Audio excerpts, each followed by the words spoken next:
Today on Hey Sis, Eat This, Whitney and I are in full holiday party mode. From gingerbread making classes, favorite things parties, and Hanukkah celebrations, we're getting jolly wherever we go. Whitney's now moved on from horseback riding to bull riding on a recent trip to an iconic Texas honky-tonk. Then we learn how to be happy cooks with our guest, Chef Shane Fatemian, a celebrated Los Angeles chef who's taking Instagram by storm with his highly artistic and bountiful spreads. If you're in need of a little holiday cheer, then pour an eggnog, kick up your boots, and celebrate the season with us. Get into the groove, boy. You've got to prove your love to me. Yeah.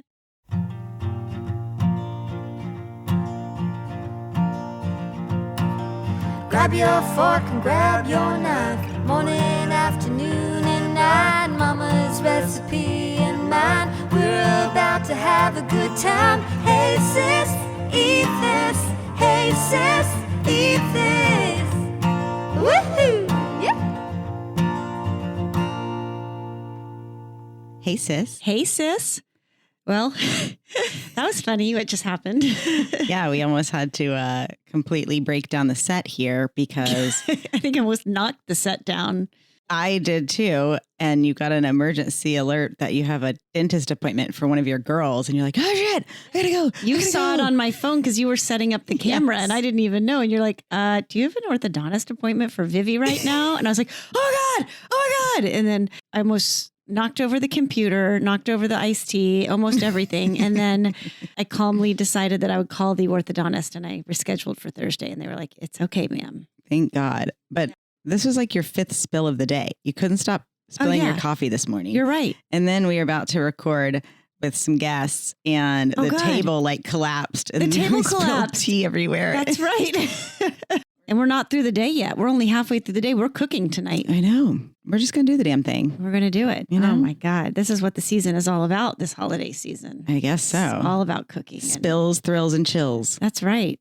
And sweats because I've never needed the sweat vest so bad in my life. Oh, really? Yeah. If you're a regular listener, you know, Whitney and I suffer from night sweats. So Whitney invented the sweat vest, which is the hand towel, terry cloth. Yeah. Under your tank top. Yeah. But mine have been coming more frequently and rapidly throughout the day, like from the inside out, like, you know, like real, you know, because I'm getting up there to the age, like Perry's giving me a visit, you know what I mean? So, you know, my poor husband, I get into bed the other night. He's like, are you going to freeze me out? And I was like, I'm sorry. I'll wait till you're asleep before I turn the air conditioner on 68. Well, it's funny because I had the same thing. I had a real bad night sweat a couple of weeks ago. Mm-hmm. Lance is like, I'm just so cold. And even though I lay out his pajamas, I lay out his blankie. I don't do that. I'm not that nice. Because I just know he's going to freeze. Yeah. And so I said, you know what, honey? I think we should just go get a twin heating blanket that we put underneath your side of the bed. Yeah. And he can just turn on the heater blanket. I did get my husband like a full set of pajamas, you know, with pants and long sleeves for Christmas. Because maybe I should get him another set. Yeah, they need her a parka. Maybe I should get him one of those like old school, like little sleeping beanies, you know, to keep his little ears warm so that when I'm maybe he could sweating, just put on one of the kids' cozies. Yeah, I don't know, something, but it's gotten real bad. And Well, I really got to work on that pattern. You really do. So what you been eating? What have I been eating? Well, Mom and I went to a really cool event at the Arboretum, the Dallas Arboretum. Mm-hmm. And it was hosted by world-renowned chef Sharon Van Meter, who lives in Dallas. She has a couple of restaurants there. And it was a night of her favorite things. Oh, that's cool. Yeah. So it was like food and wine. And there was a couple of things that you could purchase. So this one company I thought was really cool. It is Chef Catherine Clapner, and she has Dude Sweet Chocolate. It's in Oak Cliff. It's a shop? It is. It's a shop that they sell chocolate, confections, that kind of stuff. Actually, I've never been to the actual shop, but what she was featuring that night was hot chocolate. Oh, and it was so good. Mm. Like it was probably the best hot chocolate I've ever had. It was just velvety and creamy. Why? Because it had Kahlua in it or something? It didn't have any alcohol. I wish. And funny enough, she said that she sometimes likes to put it with mezcal. Oh, yeah. I thought that could be good, like chocolate tequila. It's an interesting flavor profile. Yeah. And then the other really cool company that was there, and they were serving a pea shoot risotto. So it was not made out of, your typical rice. Oh, they weren't putting pea because pea shoots are its own thing. And I love pea shoots. It's a fermented pea shoot. Oh. That they had turned into so it's like low carb? Risotto.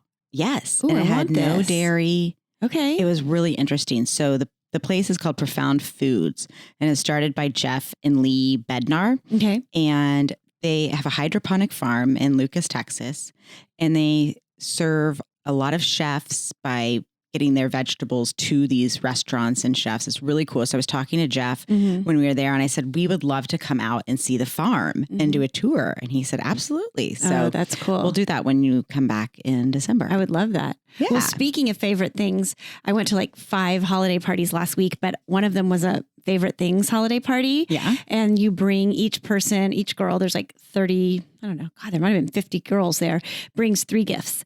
And you get up and you get a pitch. You have to pitch your gifts. So you have 1 minute. You're like, I have this, and this is why it's so great, and whatever. And then you draw like QVC. Yeah. And then you draw the names of 3 people. So 3 people get your gifts. You have to bring 3 of the exact same kind. And so I was like really stressing out about it because I've been invited many years. I've never been able to go. This was my first year.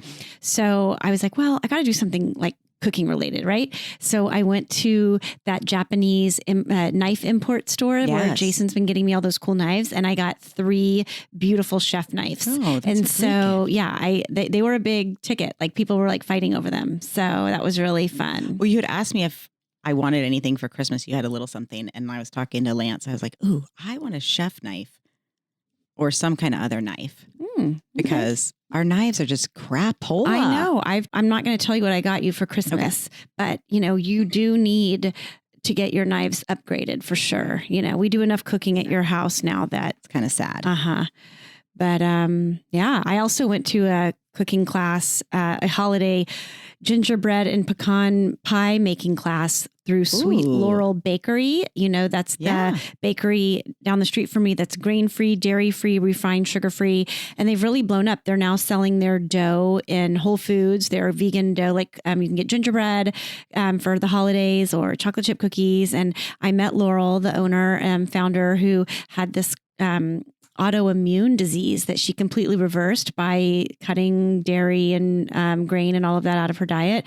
And so she created this bakery, and it's really her mission is to just like help people like her who suffer from allergies to be able to eat at a bakery. And it was so good. And I'll just mention that her pecan pie, we talk about Mom's Texas pecan pie a lot. And I have to tell you, I mean, this rivals it. And it, because she, instead of the Caro syrup, which is really not that great for you, she substitutes it with 100% maple syrup and dates. Like she puts dates through a Vitamix, so it's like very fine. And the combination of the dates and the maple syrup make that consistency and flavor, and that's the pecan pie filling with the pecans. And she puts it in one of her, grain-free crusts, which is just basically coconut oil and almond flour. So I'm a skeptic. I know you're a skeptic about most things that are healthy, but I'm telling you, it's really good, and I want to make it for you. It sounds really good. And actually. I talked to Laurel. I want her to come on the podcast, and I think she has a lot of like a really beautiful story to share about her journey through her illness and using food as a remedy to heal herself. Yeah, it sounds like she could teach us a lot. I think so. So what else? Well, not food related, but doesn't all have to be food related all the time. I know. It's kind of a callback, but our good friend Ty Taylor, who is the lead singer of Vintage Trouble, played at Billy Bob's in Fort Worth over the weekend. So cool. And I had sent an email to Lance, like forwarding on something that they were coming. He's like, I already booked a hotel room. So he knew, and we did a little staycation, and it was so much fun. They're so great. And Ty is the best performer of anyone I've ever seen in my life. I mean, if anybody recalls the show Rockstar in Excess, he was like in the top 4 for the new singer of that. Oh, yeah. I mean, he's been on Broadway. He has starred in many Broadway shows. He's been in several bands. He's like I mean, he's a Renaissance man and he's so incredibly talented. Yeah. So it was awesome. We got to hang out with him and the band. Yeah. But they also took us backstage. So Fun. we got to see like where all of these greats. Oh, Willie Nelson, Miranda Lambert just had her 40th birthday at Billy Bob's. Did you see that? Yeah. Yes. Before we went into the show at Billy Bob's, you can go and get your photo taken on a stuffed bull. Oh my gosh. And so, of course, we did a photo shoot. Yeah. So I just wanted to show you some of those. So you and Ty did a photo shoot. Oh my God. He's practically naked. I love it. Oh, that is so cute. That's a stuffed bull? Yes. Oh, that's amazing. Yes. Okay. You have to post that on social. Towards the end of the night, when they had like their last song, Lance was like, I got to pee. And I'm like, all right, go. And so I went up to kind of the front of the stage because some people started like gathering around. I mean, that band makes you want to dance. Oh, yeah. So Ty leans down and pulls me up on stage. What? Yes. You didn't tell me this. You were saving it for the podcast. Okay. So he pulls me up on stage and Lance comes back to the bathroom. From the bathroom. On stage. And he's like, that's my wife. It's not the first time you've jumped up on a stage. So I think what is interesting is if anybody recalls the episode where I recapped. Yeah, where you almost got arrested for jumping up on the stage. The Beastie Boys cover band. Uh-huh. And I totally messed up timing and ended up when they were like walking off the stage. Right. Well, this time I was actually invited. Okay. So. Did you dance up there or something? Oh, yeah, girl. I'm jealous. That sounds like so much fun. And the funniest part is, they end and then we go get a drink and people are like, hey, you're that girl from the stage. You're like, yeah, I'm with the band. Well, what was so funny is we were sitting next to this other couple, these two guys and their wives. And they were like, hey, you're that girl from the stage. Did you guys plan that? I mean, yeah, we're so in rhythm together. Like we've been in rhythm together for 20 years. Exactly. That's amazing. It was really, really fun. And one of the things he said, because, he's a big crowd worker, and he said, I hope you come dressy and leave messy. Oh, I love that. That's really sweet. Oh, Ty, we love you so much. Yeah. So that was fun. That is fun. Well, while you were hooping it up and whooping it up on the bull and in at Billy Bob's, I was making brisket and latkes for Hanukkah and all my friends. So that was quite fun. And I just, you know what? There is just something about homemade latkes that you just cannot beat. And they're so good. And did you run out of latkes? Because I know that was one of your I ran out of latkes worries. because I had 3 teenage boys there, and they went first in line, and it was they annihilated the latkes. And I had this little package of them reserved for when you come out. So I like the little mini latkes that I made that we could put caviar on, and I had to pull them out. I was like, get the latkes, get the mini latkes, and I had to throw them in there. Yeah, because we ran out for sure. We're gonna have to make more while you're here. Well, I'm okay with that. I'm happy to help. We can stock up.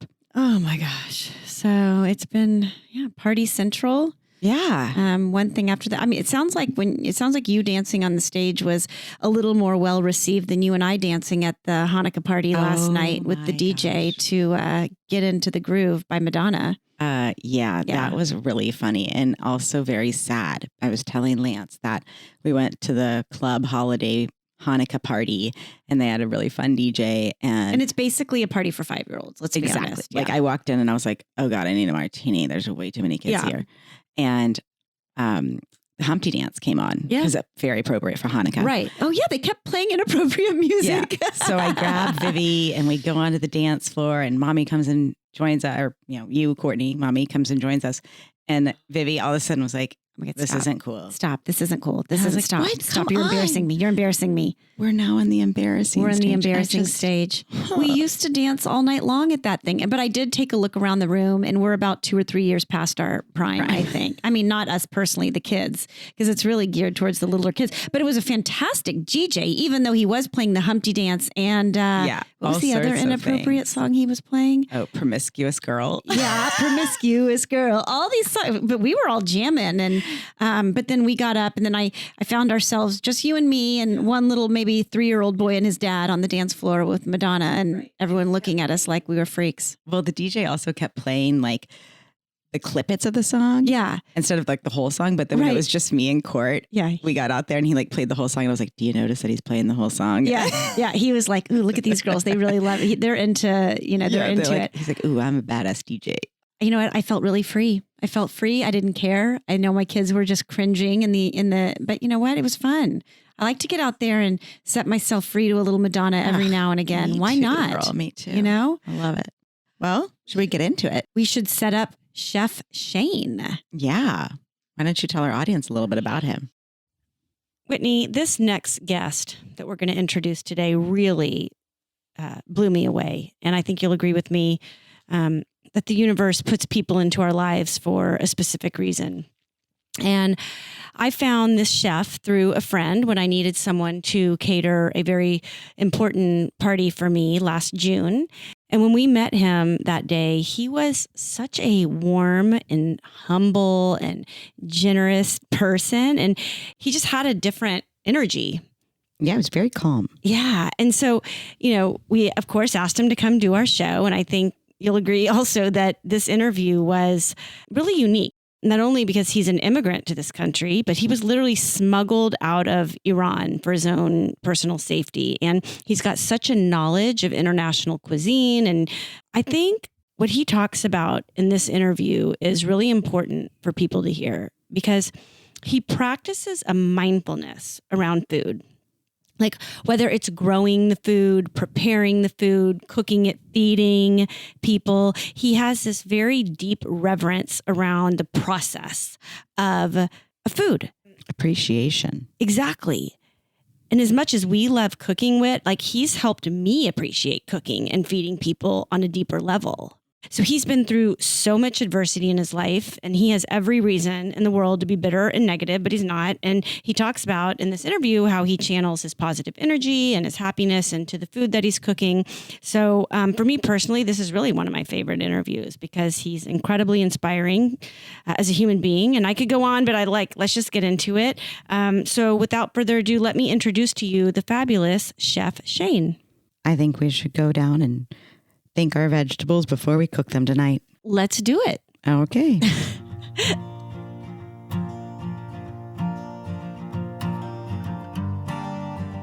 Hey, sis. Hey, sis.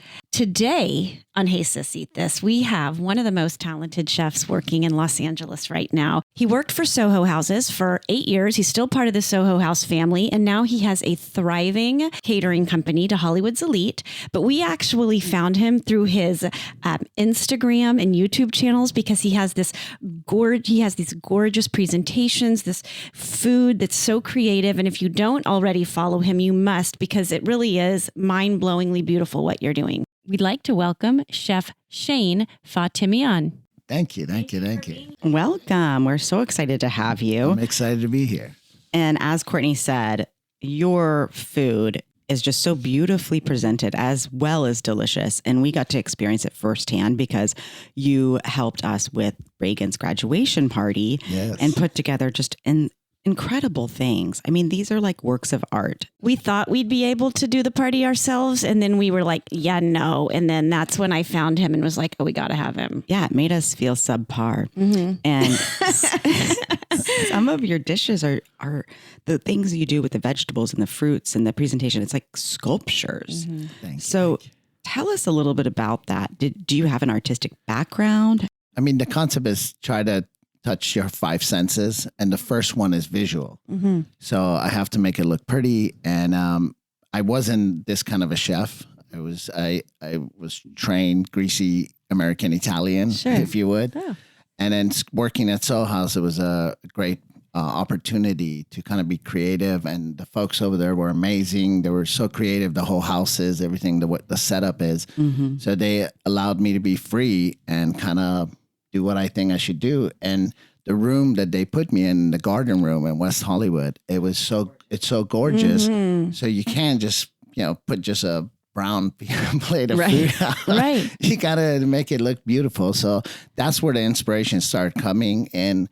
And where I was stationed, it was like everybody who walked in, that's the first thing they saw. So I wanted to make sure Like it has a pop effect. So that was the first sense, visual. Then I wanted to have great aromas and great smells. So we put flowers and roses, you know, a lot of great stuff, barbecue smells, like food smells. Like, you know, I had a torch and I would have a tri-tip behind me.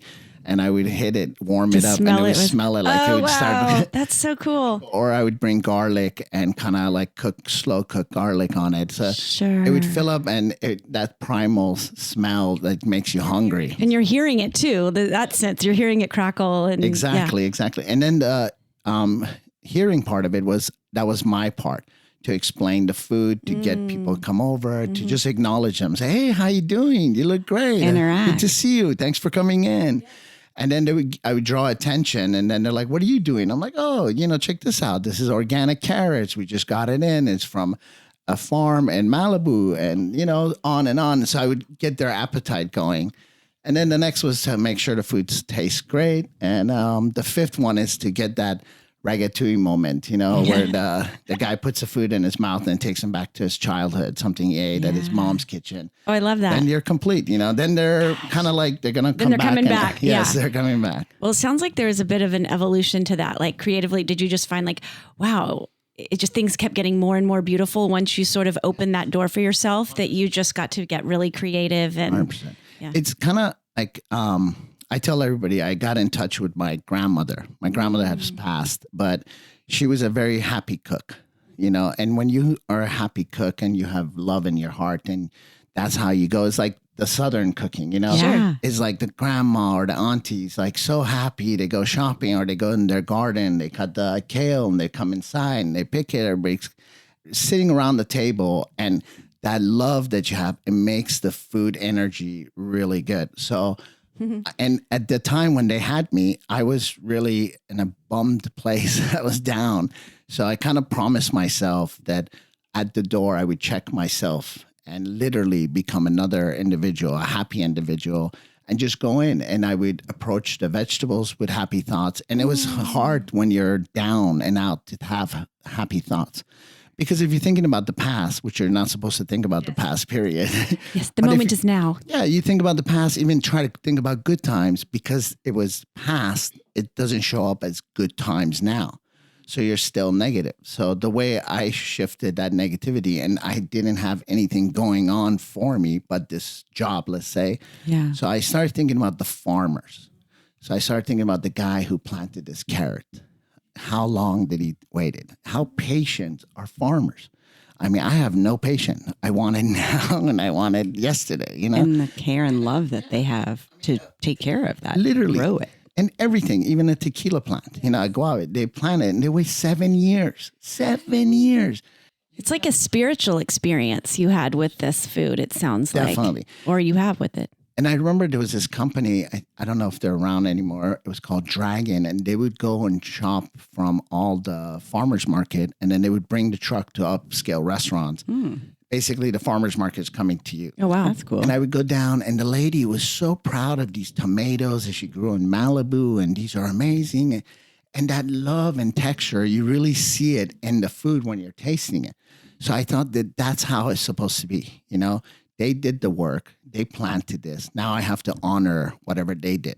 So I really would take care of the vegetables. If we had it, we didn't have any waste. We try not to, you know, waste. We would make another dish, a new dish, you know, from another dish. So it was like very spiritual in the beginning, and it was a lot of love. So giving. Definitely. And I was like, I wouldn't get involved in the gossips, you know, kitchen, a lot of people Oh, work. yeah. We've all worked in the kitchens. Have my head down. You stayed focused on the artistry of it and the 100%. love behind it. And being grateful. I think, you know, I was just grateful to be there. So that gratefulness just multiplies in your heart. And even people who are not, you know, they don't like you, let's say, they will just leave you alone because you're in this state of gratefulness. And it's kind of like a protection aura You're in around a you. bubble. For sure. Yeah, definitely. So I felt that, and it just grew, and people would come and say, oh, I would explain the dish, and like, did you make this? I'm like, no, I didn't make that. I made the whole table. Yeah. You made this whole table. Can you do this at my house? I'm like, yeah, Yes, sure. I right. could do it at your house. And then the houses I get to work at, I mean, they're magnificent. They have everything you're the bigger kitchens than Soho House's kitchen. Yeah. Well, it just goes to show when you have passion for something and there's so much love behind it, it's just going to grow because it's coming from such a beautiful place inside and open so many opportunities for you. Definitely. I think you have to love what you do in a sense. Yeah. Because, if you look at it just like, oh, I'm making money, and I owned restaurant in the past and I've had different businesses, and I would just look at them as this is where I'm going to get my money. This is how I'm going to make my living. Right. And it didn't really work out. It works out for what it is, but it didn't really give you a good feeling. Now it's just a love affair, like I look forward to like, I have a gig that I have to get a Parmesan wheel and I'm going to make like this. Can you get us a Parmesan wheel? It's our goal. It's like our bucket list that we get a Parmesan wheel. I don't know how we're going to do that with me in LA and you in Dallas. But I talked to my Italian friend, Daniele, and he said that we can get one and like split it up. We can? Yes. Oh, for sure. I get it from Truffle Brothers. Oh, yeah. I know Truffle Brothers. Yeah. Oh, they're great. Their wife's a friend of mine, and I wanted to have them on the podcast, but their accents are too strong. Nobody would understand them. But their food, Whitney, I've told you all about it. The place is amazing. I love them. How much is a Parmesan wheel? It's about like $800, something like that. Depends how much it weighs, but it runs about 800 and it's pretty big. I mean, it's about 45 to 50 pounds. I don't know where we'd put it, but I'd much rather have a Parmy wheel than a pair of Louboutin shoes. I'm just saying. I feel like we could get a couple people to go in on this. Yeah, I think and then that way storage is a little bit easier. Each person, if you get 4 of you and we got you a wheel, you take all the cheese out. We could divide that by 4. So each of you guys for a couple of months, you have Parmesan. And it's not going to go bad. Right. Ziploc it. Then you could have fun with the bowl is cook pasta, put it in there. Yeah. I used to do that at Soho House and I would keep the bowl, the wheel for at least 3-4 times. Oh, you can? Yeah. I would leave it out and then I would clean it, put some alcohol, torch it, sanitize it and wrap it and put it in the refrigerator. Then the next day I would use it and I would try to use the same, I wouldn't go from tomato to cream to, pesto keep it all. Pepe. Exactly. Chef, you're Iranian born. Is that correct? Yes. Can you tell us a little bit about the history and how your family immigrated to the U.S.? I was born in Iran. We came here in 76 before the revolution. And my dad had a car wash right on the beach. I was a surfer, boogie boarder kid at Redondo. And then after the revolution and the war, I think it was 6 months into the war, my dad's like, oh, let's go back. Oh, wow. Really? So he sold the car wash and we went back and I'm pretty sure he regretted it the first month he was there. And what the hell did I do? But then from that point, they tried to get me back out. Because, they didn't want me to become a soldier because after 15, I think you couldn't leave. They wouldn't give you're not going to come back, basically, if they let you go. We tried about 4 years trying to smuggle me out. And I had this sense of patriotism that I really realized where it came from was living in America when I was a child. Because, you pledge allegiance and they give you this sense of like, you belong here, you deserve it, you got to protect it. So I was there and I wanted to protect my people and I didn't like these Iraqis coming in and invading. They were really horrible. It was some hard times for Iranians. So I wanted to, go enlist and fight. So my dad rushed and they smuggled me out of Iran. Wow. That's fascinating. I think I was about 15 and a half, 16. And then I came to Turkey, tried to get a visa. I couldn't get a visa. Were you in Istanbul? Or? Yeah, Istanbul. Yeah. And it's funny how the things work out. The Soho House in Istanbul, it used to be the American Embassy in Istanbul. Oh, so that's a house. So funny. Isn't it like so funny? Yes. So I went there to get a visa and they wouldn't give it to us because they're like, you guys are not going to come back. You guys are going to stay. We're like, yeah, we want to stay. So she said no, and I went and found the smuggler, and that's in itself is a whole podcast, I think. Sure. How this smuggler worked, and then basically went to Montreal, and then from Montreal to Vancouver, and I went to high school in Vancouver, and worked in Vancouver, and then after a year, I was like, no, I want to go to America with my family, so we jumped the fence again. Yeah. You're a brave man. Yes. I'm the true American story. Sure, you are. I came here and worked. I remember I went to Alvarado Street. Yeah. They would sell back then. I don't know if they do it now. Back then, they would sell licenses and blank Social Security. So I just know Alvarado Street for the taquitos. when you're an illegal alien, you know it for different reasons. So I bought it, and I put my birthday plus the city I was born in, and which is in America, as a Social Security. And I worked with that till I got married and replaced my illegal card with a new one. And I got my citizenship, and I'm an American citizen, proud. Congrats. We're glad that happened. Yes, it worked out great for me. Yeah. Yes. America is one of the most unique, amazing place that even though with all this conversation that's going out there, I still think we're blind. Lady Liberty is blind. They let you in. Once you're in, if you do good, if you work hard, if you have passion, and you leave other people alone, you could do great. You could thrive. You Look could at become your a story. billionaire. Yes. I mean, if that's what your intent is, if you don't want to be a billionaire, you want to just be a philosopher, you could do that. Nobody's going to bug you. Yeah. So this is one of the most amazing places. And I've had the privilege of traveling a lot of different parts of the world. I think this is one of the best. Oh, I love to hear that. And America's lucky to have you. And you did it with love, you know? I'm lucky to have America. Well, we want to know where that love of cooking comes from. Was your mom a big cook? Where did you learn how to cook? I mean, Iranians particularly, they love that family. I really compare Iranians to the Southern Americans. And the South is kind of like Iran. The culture of the South, how your mannerism, your behavior, it's very similar. I mean, it blows you away if you really get into it. It's very comparable. So in Iran, I was like the firstborn, and I was the only boy. But I grew up in the kitchen with all these great chefs, women. My grandmother, my mother, my aunts, all these women would come together and they would cook and they would clean. I remember every year they would make tomato paste. Oh. So they would buy cases and cases of tomato and they would cook it down and they would sift it, take the seeds, because the seeds and the skin doesn't really digest. Right. So these people in the old days, they knew about these things. So they'd make tomato paste and jar it and give everybody. So everybody had tomato paste or. And I remember all these little snacks. And that's why if you ever go and live in Europe, for like 15 days, you'll notice a tremendous difference in your being. Your brain thinks better. You're healthier. You lose weight. Yeah. And you're more put together and your whole stomach digestive system is working clockwork, right? Yes. So you wonder, why is that? Because there's no chemicals. Right. There's no man-made food, per se. When I was a kid, our snack was feta cheese. They had these little cucumbers, tomatoes from the garden, and fresh bread that you would buy. Breakfast, you would buy fresh bread. Lunch, you would buy fresh bread. And dinner, you would buy fresh bread.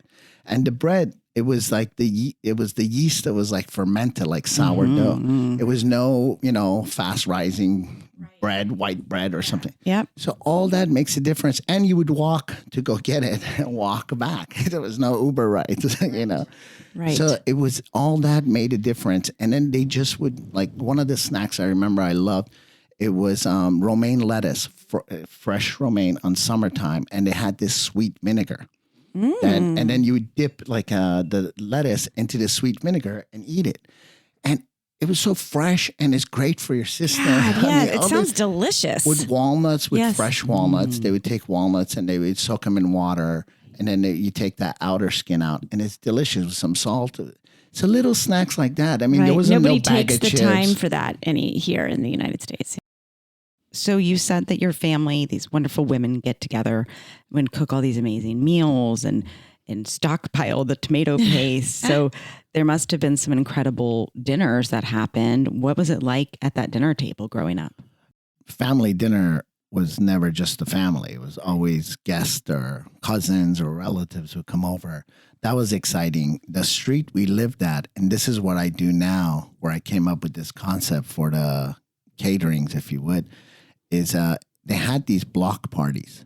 But the way they would do it, the houses were big, so they would invite the whole neighborhood to your house on the first of the month. Okay. So each house would host first of the month the whole neighborhood. Oh my gosh. And the reason they did that to keep the community tight, That's sweet. keep everybody connected. So what they would do is they would find I want to say buffet, but it's more like a feast, like a king's feast.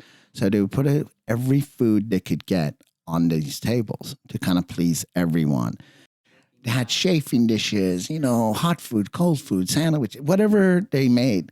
And it was there for 5 hours, and people would just drink and eat. And it was like, literally, you would think like the olden days, the kings would have a feast, and this is how it was. It's completely transparent in your presentation today, that inspiration, because it's so bountiful. I'm speaking from experience. When you did our party, it's like you had the whole island just set up, and it was just this, it was like a cornucopia of gorgeousness of fruits and vegetables and this and that. And just people were like, couldn't believe the presentation of it. So you must have gotten inspiration from those block parties. Yes. There were amazing events, and the food was always amazing. Every house, we would look so forward to it because the other person would try to outdo that table. So they would make it bigger and more. Gosh. By the end of the house, it's like the guy is like gone crazy. Yeah. What dishes from that time do you incorporate into your menus today? I love forbidden black rice. Oh, yeah. I've seen that on your Instagram. I've been salivating over that. I want to try that. Definitely try it. And, the rice itself has more antioxidant than a blueberry or a sahi berry, less sugar, less fat. It's really one of the superb grains. So there's an Iranian dish they make with fava beans and basmati rice. So I took the basmati rice out, put the black rice, and now it's black and green. I do love the texture of black rice. I love the kind of more crunchy, or, it's got more density to it. Yeah, it's a little more al dente, if you would. And then if you don't put salt in the water when you're cooking it and drain it, save the water like a horchata. Oh. And then now that is great for kids. You put a little maybe monk fruit in it, so it's, to sweeten it, or a little maple syrup if you want to give it to your kids. Now they're having a great antioxidant drink. Oh, it's like rice milk. Yeah, it's like rice milk without all the sugar and the syrups and all that. Oh my God, you're going to need to make a list for me of what I need to do to up my snack game with the kids. Yes, healthy snacks. Snack Trays by Shane. God, I love that. This is fascinating. Maybe we could get a forbidden black rice recipe from you to put on our website. For sure. I think I have one on mine. Okay. And we could Great. I'd love to collaborate and share. Yes. You spoke about all these amazing dinners that your community would have. What was something that your mom would make? Did she have a signature dish? My mom makes really good food. My favorite is lubia polo, which is basmati rice, tomato paste. They use sirloin chunks meat, and they slow cook it to like tender. And it has green beans. That the green beans are kind of fried, and they like cook it really well. And then they cook this all together as like they steam it. There's a technique that they use. They put a cloth to catch all the. Where do you steam it? In a pot. So you cook the rice al dente like pasta. Then you drain it. Then you cook the stew separate with the beans and the meat, and then you kind of put them together in the pot. And that's where you get that tahdig in the bottom. They put that's the crispy rice on the bottom. Rice. That's my favorite. They put a piece of bread or something like that under, or potatoes, whatever your style is. They put it together, and they put a lid on it, and they kind of put a cloth because, the rice steams. And then if the rice steams, when it goes to the lid, it'll create that rainforest thing, and then the water will come and the rice will get soggy. So the cloth is going to pick up all that excess moisture. I remember watching in Iran, they do massive cooking, and they give food away for, somebody passes away. They do like traditional stuff to feed the hungry, but not so much hungry. They feed everyone because they're grateful or they want to sacrifice something like that. And they make food for like 4,000 people, and to make rice for 4,000 people. Oh my gosh. It's like the pots are like I can't even size imagine of the table. the room. Like the room. And these women, these older women are in charge, and they have guys as the muscle to pick up the pots and move it around. And it's amazing. They could tell by the fire or the temperature of the pot. They put their hand close to it. So, I mean, you really got to become one with cooking. Yeah. Chef, what is your signature dish? Oh, boy. Do you have one? I don't think I have a signature dish. Everybody usually asks me, what do I like to eat the most? My favorite thing is a tomato and bread Me too. sandwich, with some olive oil, glass of wine. That could be my last meal. I'm good for it. Or just a plain pasta. I love pasta. So that's my personal favorite. But my favorite food or my signature dish will always be what you like the most. Okay. So if you tell me, hey, I love chicken or I love steak or, make me whatever it is that you like, I'll go do my own spin on it. And that would become my signature dish because, I always have to, I don't follow recipes. I do my own thing. Well, are there any foods that intimidate you? Pastry intimidates me because I don't follow recipes and, I do my own thing. So with pastry, you can't. You have to be very precise. Baking intimidates me too.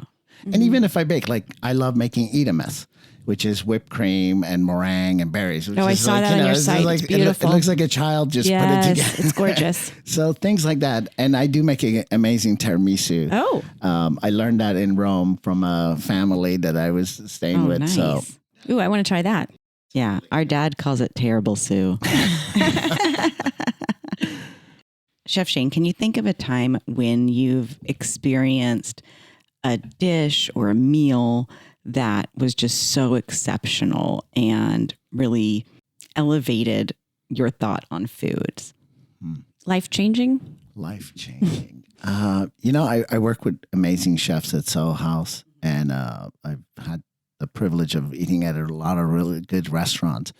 And Mike Magliano, Chef Mike, and he was the executive chef of Soho House. And watching him work, it was a pleasure because his approach to cooking and food and Chef Matt, Giacomo, all these chefs that I work with, their approach to how they're going to put a dish together. And that's more fascinating to me to watch, how they're manipulating this cavity or this protein. How are they going to, take the starch and move it around? And watching a dish be put together in 3 days and then presented to the, management, the hired guys to taste and watching that and then coming back with success, big smiles. And then they would give it to us to taste. And oh, that sounds like so much fun. It really does. No matter what they put on that plate, watching that whole procedure makes the food delicious. Yeah. It's like I love watching cooking shows, You do too. ironically, because it makes me comfortable. I feel like I'm so relaxed and watching a food competition or because, maybe you'll say, oh, I would have done this or maybe not. I wouldn't, and that putting something together. Sure. Is really the end result. If it's done with love and hard work, and these gentlemen that I mentioned, I mean, they're like my teachers. Yeah, mentors. And mentors. They're amazing guys. My husband and I watch a lot of cooking tournaments and TOs. We just finished Tournament of Champions, even though we're a little late to the game, but we always pause it before they're going to go into the cook and we're like, okay, what would you do? Or, he really should have done this differently. Yeah. If he'd have made that into a sausage versus that, it would have been so much better, Right. It's fun to kind of analyze that, even though we don't get to taste it at the end. But I think seeing that process of chefs who are just so talented, working through that and how they can do those different things, like you say, manipulate the different foods is really cool. Getting an inside look in that creative process. Definitely.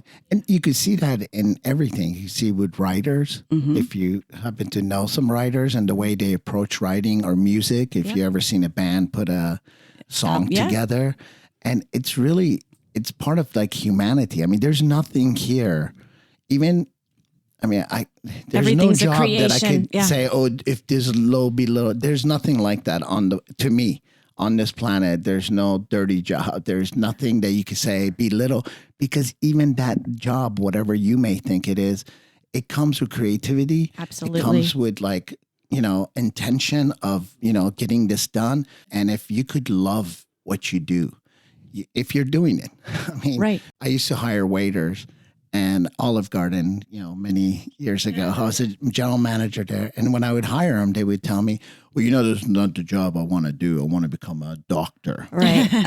And I would tell them, listen, my friend, if you think this job is so little, then you should do the best at it. Because if you can't be number one as a waiter, you think you're going to be number one as a doctor? Exactly. So Very good point. This is whatever you do. And if you decide to accept this check, and if you don't do the jobs that are required, then you're stealing. Yeah. So you should I love quit that. and leave. You have no integrity. But if you said yes to this job and you're willing to cash this check every week, then do the job for your own sake, not for my sake, because I could always get another guy come in and do the job. Totally. There's a line outside always of willing people. When I worked at Soho, behind the table, people would come because I always smiled. People would come and say, why are you smiling? Why are you so happy? What's going on with you? And my joke was, I would tell them, okay, come close. I'll tell you. It's a secret. And they're like, so interested. And they would get close. I'm like, so I woke up this morning. And they're like, yeah. I'm like, no. So I woke up this morning. You get You made that decision. I woke up, and then that's amazing. They're like, well, what's so amazing about that? I'm like, because when I go to sleep, I pretend I'm not going to wake up. So if I do, I'll be grateful. But if I don't, hey, man, I'm picking my peace with the world. I go to sleep every night like that. So when I wake up, it's a surprise. And if I want it to be even a better day, like a cherry on top of my Sunday, I call the people I love, and they woke up too. Wow, what a great day. And this guy's looking at me like, you're full of shit. That's not full of shit. I love That's that. really beautiful. It lays like that for him, maybe, because it seems so simple. And that's the whole point, is like, if you're going to have to cook dinner tonight for your loved ones, these are your kids, not mine, your kids and your spouse or family, whoever you're cooking for. So if you don't feel it, order takeout. That's why God created restaurants. Right, exactly. Order takeout. But if you want to cook something for them, try to buy the best. You don't have to buy a lot or the most expensive. The food that's most simplest is when it has like a few ingredients. Right. So, 5, 6 ingredients, and we have this great dish. So really try to get yourself in that place of love and harmony. Remember, you woke up. There is a way that you don't wake up tomorrow. And, that's really tough for the people who are here. Maybe you go end up somewhere good, let's say. Let's hope. Yeah. But if you don't, and you're happy and you're ecstatic, the little time we have on this planet will be very enjoyable. We've got to take advantage of this time we have on this Even planet. I know I'm going to live to 115 to 119. Those are my... I believe it. Happier people live longer. Yeah, definitely. And spiritual people, I can tell you're spiritual. And I think there's something about cussing too. Like, people who cuss have a happier life. Really? Yeah. I mean, I'm really fucking happy. I mean, Then I'm fucking ecstatic too. Me too. I like that. Well, feeding people makes me happy. That is just like same. such a joy for me. And obviously we all share that in common, and it's just a beautiful thing. It is. Is there a time that you've been in the kitchen and you've bit off more than you can chew? So to speak. Every day. Has there been one instance that's really just kind of stumped you? Like I said, almost every time, because, we always want to do more, bigger and better. I always wanted to outdo myself. So I wanted to push myself harder. So I usually get up early in the morning at 6. I meditate. Then I go write my list. I go shopping. I go to like 5, 6 different stores to get like what I really like. So, sometimes that seems like, oh my God, I got to rush, time. But I'm always in that space that things are always working out for me. And I believe I avoid trouble. And sometimes things go wrong, like last weekend, I think I forgot to buy cream for making mac and cheese. Okay. And you can't make mac and cheese just with, Right. the pasta. Yeah. Right. So I made cacio e pepe with a lot of Parmesan and pecorino I had. And I put the pasta in there and I put a lot of herbs. And then I found the house I was working at, they had a really beautiful block of cheddar. So I just did that and kind of melted it in. And it tastes really good. And I got compliments from it. And that was my version of mac and cheese, You become an incredible improviser when you're in the kitchen, when you are cooking a lot. I mean, I find that we're doing that all the time with, Yeah. Oh, we're constantly like, oh, we got a kitchen conundrum. Okay, what are we going to do we're going to now? fix it. We're not going to go to the grocery store. We're going to look in the pantry and find a remedy. Chef Shane, we're going to do some rapid fire questions with you. Oh, sure. Okay. Yeah. What's your favorite cooking tool? My, whatchamacallit? Microplane? Microplane. You don't know the name of it, but it's your favorite. my favorite. Yes. Yeah, Yes. it's great. I love it. We love that one too. What's your favorite spice to cook with? I think Grandma Marceau really touches everything. I like So the what's flavors. this isn't rapid fire, but what's a dish that you use a Grand Marceau for? I love getting like different kinds of eggplant, Japanese eggplant, Yes. Chinese Oh, eggplant, yeah. cutting them up, tossing them with Grandma Marceau olive oil, and then like not having them overlap each other on a flat sheet pan, roasting them. It takes about probably 35, 45 minutes at 400. And then you take them out, you let them cool a little bit, and then you put Lebanon yogurt on it with some palm seeds. Ooh. Didn't we have that? Yeah. I think we had it. so Yeah, it was good. amazing. That was like a standout. Everybody was raving about Yeah. that. What's your favorite cocktail? My favorite old fashioned. Nice. Okay. Sexy. I like that. Yeah. We're martini girls. I don't know if you can see in the logo. We like a dirty martini. I like martinis too. Yeah. Breakfast, lunch, or dinner? Breakfast. Oh, how about that? Breakfast at dinner. Oh, there you go. Favorite restaurant in Los Angeles? Favorite restaurant in Los Angeles. Yikes. I got to say Soho House, I guess. Yeah, I guess you do. I guess you do. It's where's it? Snoop Dogg says the brand that pays me. Yeah, right. Exactly. Well, that is a great answer. Yeah. So this has been awesome. We want to let our listeners know, where can they find you? Do you have a website, Instagram? I know you have He has it all. insane Instagram. Instagram would be the best way. I'm at Chef Shane F.